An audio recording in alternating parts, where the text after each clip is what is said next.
नमस्कार मित्रांनो, आपल्या आजच्या या सत्य घटनेची सुरुवात होते उत्तर प्रदेशमधील बलिया या ठिकाणाहून.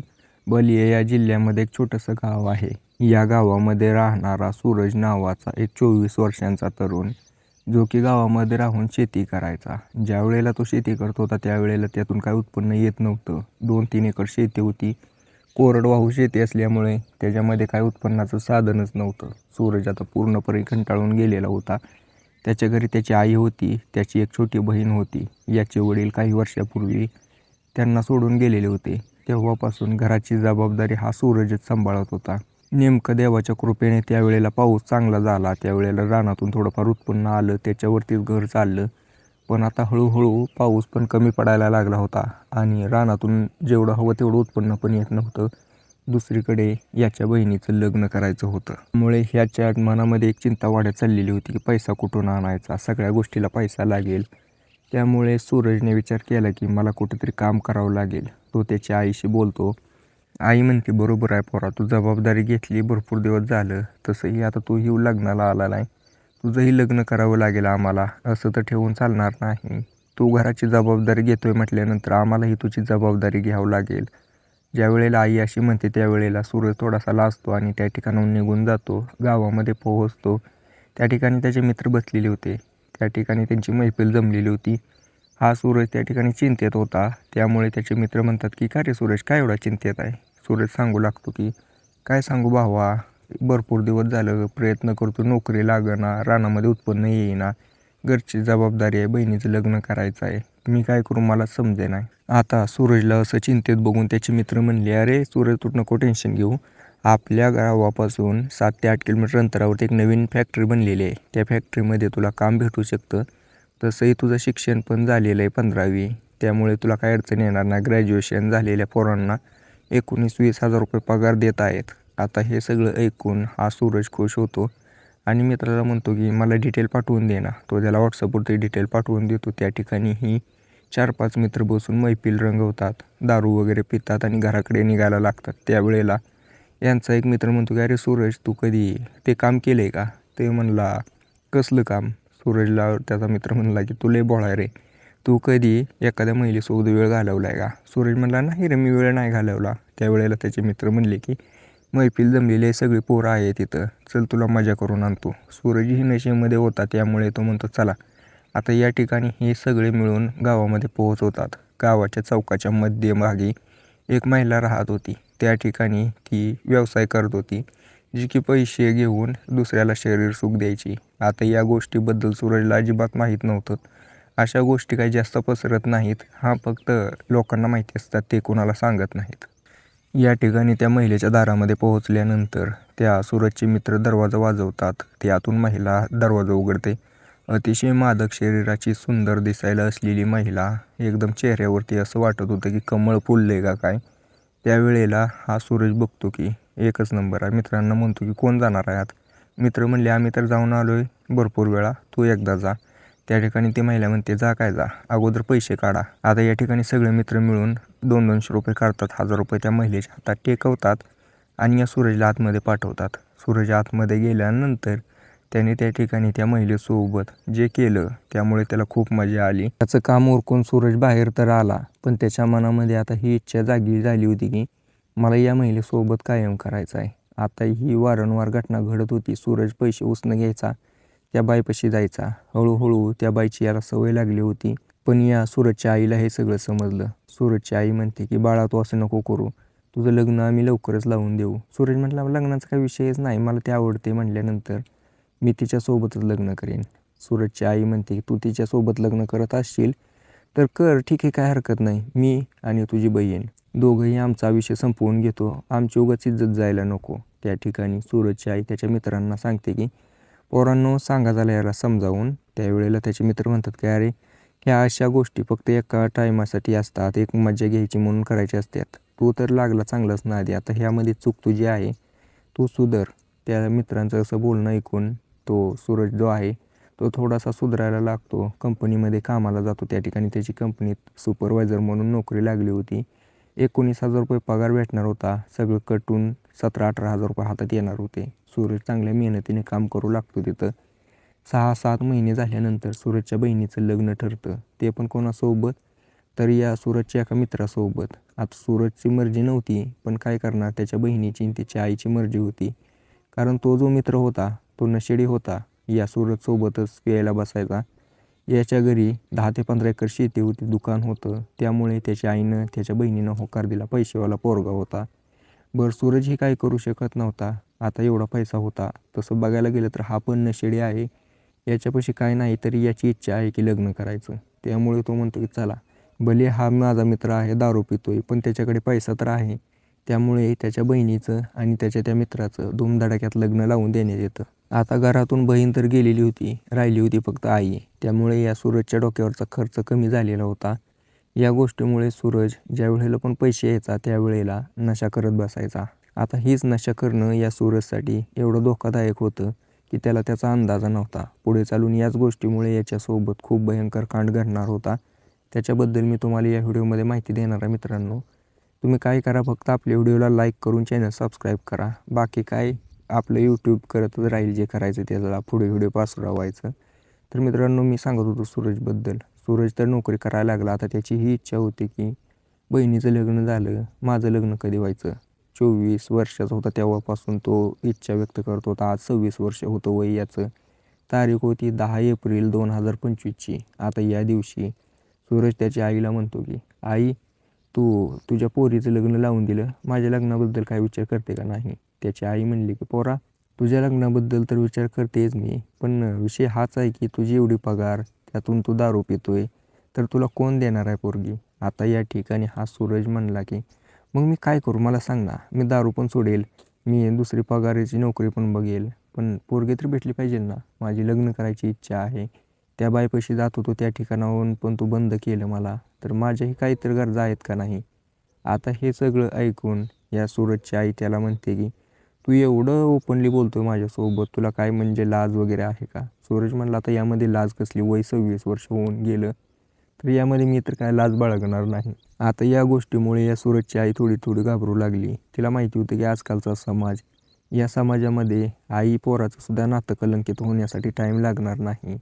तिला भीती होती की याला जर एखादी बायको नाही भेटली तर हा माझ्यासोबत हे वाईट काम करायला बसलाय.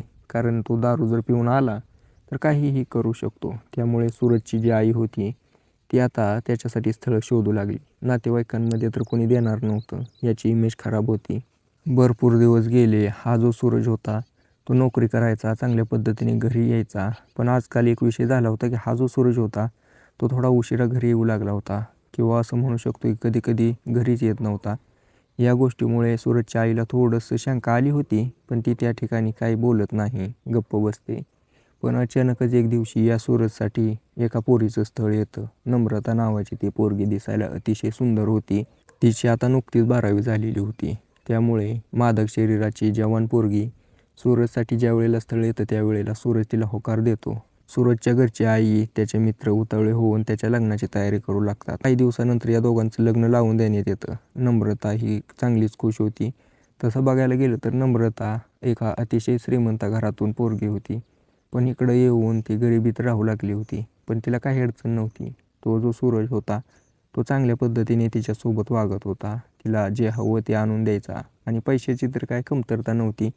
तिच्या आईबापाच्याकडेच पैसा होता, त्यामुळे पैसा तर काय करणार आहे घेऊन इकडून. त्यामुळे सुखी अवश्य चालू होतं. काही दिवसानंतर ती जी नम्रता होती ती गर्भवती झाली. आता गर्भवती झाल्यानंतर बाळातपणासाठी ती तिच्या माहेरी गेली. सूरजला आता करमना. सूरज आता वारंवार पत्नीकडे जायचा, म्हणजे त्याच्या सासरी जायचा. आता ज्या वेळेला सासरी जायचं त्यावेळेला काही दिवस तिथं राहणं पण व्हायचं. एक दिवशी असंच त्याची पत्नी आणि हा सूरज एकाच ठिकाणी होते. आता या ठिकाणी जावई घरी आलाय, पोरगी पण आहे म्हटल्यानंतर दोघांना एक सेपरेट रूम दिली. त्या ठिकाणी ही सूरज आणि ही नम्रता राहू लागले. रात्रीचे 1-1:30 वाजलेले होते. सूरज अचानक कुठला लघवीसाठी म्हणून बाहेर गेला. 1 तास झाला, 1.5 तास झाला, सूरज काय घरामध्ये आलेला नाही. त्यामुळे नम्रता चिंतेत पडली, कारण तिला असा अंदाज होता की नम्रताला बाथरूममध्ये पाय वगैरे घसरून पडला नसावा. तिला वाटली भीती. त्यामुळे ती उठली आणि बाहेर हुडकू लागली. तिचं पोट फुगलेलं होतं, तरी पण ती या सूरजसाठी धडपड करत होती. सूरज काय कुठं दिसेना. बाथरूममध्ये बघितलं, ह्या बाथरूममध्ये, त्या बाथरूममध्ये, कुठंही दिसेना. त्यामुळे ती तिच्या आईबापाच्या रूममध्ये गेली. तिचा बाप जो होता तो काही दिवसापूर्वी बाहेरगावी गेलेला होता कामानिमित्त. अजून काय 2-4 दिवस येणार नव्हता. त्यामुळे ही तिची आईच त्या ठिकाणी होती. आईच्या रूममध्ये गेली. आईचं रूम वाजवते तर आई काय रूम उघडेना. त्यावेळेला ती खिडकीतून बघते तर काय, तिच्या पायाखालची जमीनच सरकली.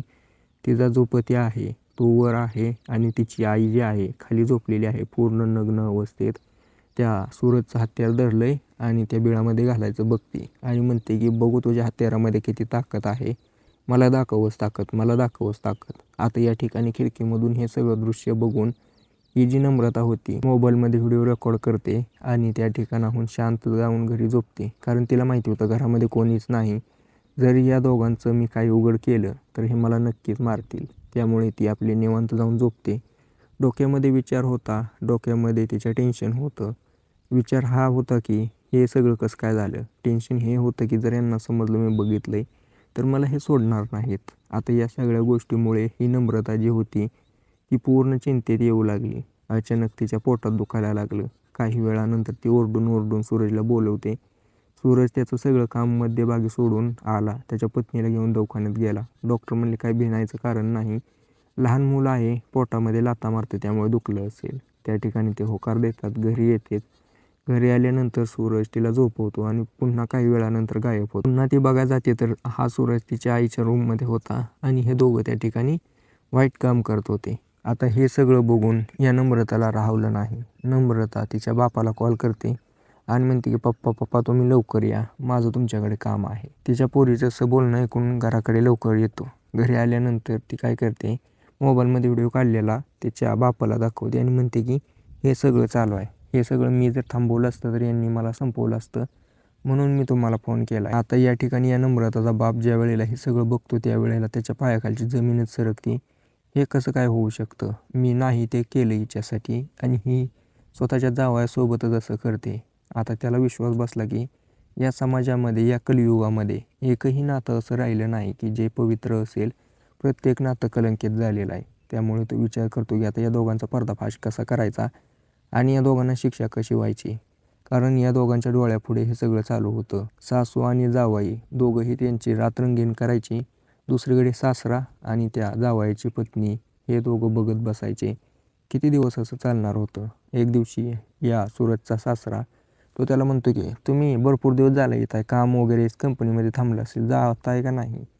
सूरज म्हणला की हो जायचं तर आहे, पण अजून थोडे दिवस काही दिवस थांबतो आणि नंतर निघून जातो, मला माझ्या पत्नीची आठवण येते. आता या ठिकाणी हे सगळं ऐकून तो मनातल्या मनात म्हणू लागतो की तुला कोणाच्या पत्नीची आठवण येते मला समजते, थांब तुझा काटाच काढतो. आता या ठिकाणी नम्रताला आणि तिच्या बापाला समजलं होतं की हे दोघं काय असं शांत बसणार नाहीत.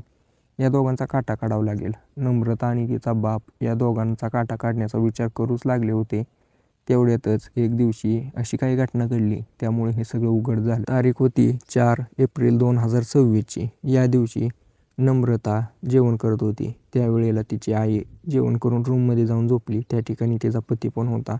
तो अचानक उठला आणि निम्म जेवण सोडून म्हणाला की मलाही झोपायचं आहे, मी चाललो. आता या ठिकाणी नम्रता म्हणली ठीक आहे जा, मी जेवण करते आणि येते. हा त्याच्या रूममध्ये नाही गेला तर तो त्याच्या सासूच्या रूममध्ये गेला. सासूच्या रूममध्ये गेल्यानंतर त्याने रूम आतून बंद केला आणि सासूला मिठीत घेऊन तिला पूर्ण नग्न करून तिच्यासोबत ते वाईट काम करायला लागला. आता वाईट आपल्यासाठी होतं पण त्यांच्यासाठी तर एक स्वर्गाचा आनंदच होता ना. आपण तर त्याच्याबद्दल काय बोलू शकतो. आता हे सगळं बघून नम्रताने तिच्या बापाला फोन केला. तिचा बाप रागारागात घरी आला कामावरून. घरी आल्यानंतर दोघांनी घराचा दरवाजा बंद केला आणि रूमचा दरवाजा उघडला त्यांच्या. त्या ठिकाणी नम्रताच्या पतीला, सूरजला आणि त्याच्या सासूला या दोघांनी रंगेहात पकडलं होतं. आता यांच्याकडे बोलण्यासाठी काहीच नव्हतं. या ठिकाणी ही सूरजची सासू म्हणजे या नम्रताची आई म्हणू लागली की तिच्या पतीला म्हणते की हे बघ, आम्ही तुला संपवणार नाही, आमच्या दोघाला एकत्र राहू दे. नम्रता म्हणली की आई तू काय बोलते, माझा पती आहे, मला लेकरू होणार आहे आणि तू अशी बोलते. तिची आई म्हणली की तू आणि ते बघून घे, आमच्या दोघांच्या मध्ये येऊ नको. सूरजही तसंच म्हणतो. आता या दोघांना समजत नाही की कसली भुरळ पडली. दुसरीकडे या सूरजची सासू जी की वयस्कर आहे ती जावयासोबत असं करते आणि जावई ज्याची एक जवान पत्नी आहे व्यक्ती स्वतःच्या पत्नीला सोडून सासूसोबत हे सगळं करतोय. आता या दोघांना हे सगळं जाणून घ्यायचं होतं. त्या ठिकाणी सूरजच्या सासऱ्याने विचारले की तुमचा मॅटर काय आहे, मला सांगा पूर्ण गोष्ट. आता या ठिकाणी सूरज आणि सूरजच्या सासूने सांगायला चालू केलं. तर विषय असा झाला होता, काही दिवसापूर्वी ज्या वेळेला हा सूरज कंपनीमध्ये कामाला जायचा त्या ठिकाणी सूरजची सासू पण यायची. आता विषय हा होता की सूरज ज्या कंपनीत काम करायचा त्या ठिकाणी किराणा दुकानाचं साहित्य बनवलं जायचं. त्या ठिकाणी सूरजच्या सासऱ्याच्या घरी किराणा दुकान होतं. सासरा दुकानावरती बसायचा आणि जे काय माल वगैरे आणायचं आहे ते सूरजची सासू घेऊन यायची. मग या दोघांचं भेटणं झालं. सुपरवायझर असल्यामुळे हे दोघंच कोऑर्डिनेट करायचे, म्हणजे हा सामान तिला घेऊन द्यायचा. आता भरपूर दिवस या दोघांमध्ये ओळख होती. ओळखीचं रूपांतर हळूहळू प्रेमामध्ये झालं आणि सूरज आणि त्याच्या सासूमध्ये ते अनैतिक संबंध पण बनले. जेव्हा अनैतिक संबंध बनले त्यावेळेला दोघांना राहवलं नाही. दोघांना सारखं भेटण्याची इच्छा होती. आता काय व्हायला लागलं, असं तर सारखं भेटणं सोपं नव्हतं, कारण ह्या गोष्टी लपून राहत नाहीत. या गोष्टी उघड होऊ नये म्हणून सूरजने एक डोकं चालवलं. म्हणला की तुमची पोरगी असेल तर तिचं स्थळ माझ्यासाठी आणा आणि मी तिच्यासोबत लग्न करेल, म्हणजे कसं आपल्या दोघांना भेटणं सोयीस्कर होईल. वेळेला सूरजची सासू ही सूरजचं बोलणं असं ऐकते, त्यावेळेला ती होकार देते. घरी आल्यानंतर सूरजच्या पत्नीचं म्हणजेच त्या नम्रताचं लग्न करायचं नव्हतं. तिचा बापाच्या डोक्यात काही विचार नव्हता, पण ही वारंवार त्याच्या डोक्यामध्ये ही घटना घालते आणि त्या ठिकाणी तिच्या बापाला तयार करते. नम्रताचा बाप ज्या वेळेला तयार झाला त्यावेळेला आता पोरगं बघायचं. हिने 1-2 पोराची स्थळं आल्यानंतर हेच कमी आहे तेच कमी आहे म्हणून हाकलून लावली. पण शेवटी या सूरजच्या सासूने हळूच सूरजचं स्थळ सुचवलं. आता या ठिकाणी सूरजचा सासरा म्हणला की याच्याकडे तर काहीच नाही, एक सुपरवायझर आहे, 17-18 हजार पगार, गरीब परिस्थिती आहे, घर पण नाही राहायला, तर कसं द्यायचं. पण ही अडूनच बसली की नाही याच्यासोबतच लग्न करायचं आहे आपल्या पोरीचं, कारण तिच्या मनामध्ये एक वेगळीच योजना चालू होती. ती योजना अशी होती की सूरजसोबत तिच्या पोरीचं लग्न लावून द्यायचं, नंतर दोघांना भेटणं सोयीस्कर होईल, म्हणजे कसं दोघं जेव्हा हवं तेव्हा शरीर संबंध ठेवू शकतील. आता या गोष्टीमुळे तिने तिच्या नवऱ्याला या दोघांचं लग्न लावण्यासाठी होकार द्यायला लावलाच आणि सूरज आणि नम्रताचं लग्न लावून दिलं. काही दिवस या दोघांचं लग्न चांगल्या प्रकारे चाललं, पण शेवटी सूरजला त्याच्या सासूची ओढ लागली. ती काय सुटता सुटेना. आता ज्या वेळेला पण सूरज बाहेर राहायचा, मी म्हणलं होतं ना तुम्हाला की सूरज काही वेळेला बाहेरच राहत होता. तो दुसरं कुठं जात नव्हता तर सूरजच्या घरी, तर तो दुसरं कुठं जात नव्हता तर तो त्या नम्रताच्या माहेरी जायचा. ज्या वेळेला तिचा बाप नसेल त्यावेळेला त्या ठिकाणी तिच्या सासूसोबत संबंध करायचा. आता हळूहळू या दोघांचं भेटणं मुश्किल होत होतं, त्यामुळे याने त्याच्या पत्नीला गर्भवती केलं आणि माहेरी नेऊन सोडलं. माहेरी गेल्यानंतर पत्नीला भेटण्याच्या बहाण्यानं तो त्या ठिकाणी राहू लागला. पण याला दारू प्यायची सवय होती. दारू एक दिवशी पिला आणि सासूसोबत संबंध करू लागला. त्याला कसलाही अंदाज राहिला नाही. सासूचाही मदनवायू भडकला होता, त्यामुळे तीही याच्या नादी लागली आणि ते दोघं पोरीच्या समोरच संबंध करू लागले. पोरगी जागी होती, त्यांनी कसलंही ध्यान दिलं नाही. ती बाहेर आली त्यावेळेला तिला समजलं. त्यावेळेला तिने व्हिडिओ रेकॉर्डिंग करून ठेवला आणि हे सगळं तिच्या बापाला सांगितलं. त्याच्यानंतर आता हे सगळं ऐकून विचारात पडला की आता मी नेमकं काय करू. एकीकडे पोरीचं आयुष्य आहे, पोरगी गर्भवती आहे, दुसरीकडे माझीच पत्नी आहे. आता हे सगळं मॅटर पोलीस स्टेशनमध्ये गेला. पोलीस स्टेशनमध्ये गेल्यानंतर पोलिसांना तो व्हिडिओ वगैरे दाखवण्यात आला. पोलीसही हैराण झाले की हे कसं काय होऊ शकतं. त्यावेळेला पोलिसांनी त्या नम्रताला सांगितलं की तू याच्यासाठी घटस्फोट घे.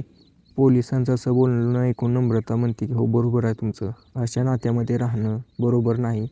घटस्फोटासाठी फाईल टाकते. ज्या वेळेला जज साहेबाला तो व्हिडिओ दाखवला जातो जो की तिच्या आईचा आणि तिच्या नवऱ्याचा होता, त्यावेळेला जज साहेबांनी पण पटकन त्यांना डिवोर्स घेऊन दिला आणि ते जे दोघं होते त्यांना अनैतिक संबंध ठेवले, पत्नीसोबत धोका केला. या सगळ्या घटनेमुळे त्यांनाही काही दिवसांचा कारावास भोगावा लागला. पुढे चालून हे दोघं जे करतील ते करतील, पण सध्याला तर नम्रता तिच्या बापासोबत राहत आहे. तिला एक मुलगी झाली, ती आता लहानशी आहे. तिलाच मोठं करण्यामध्ये ती नम्रता लागलेली आहे. बापाचं दुकान चालवते आणि स्वतःचा उदरनिर्वाह करते. बाकी या घटनेबद्दल तुमचं काय मत आहे मला कमेंट करून सांगा. व्हिडिओ आवडला असेल तर लाईक करा, चॅनल सबस्क्राईब नक्की करा.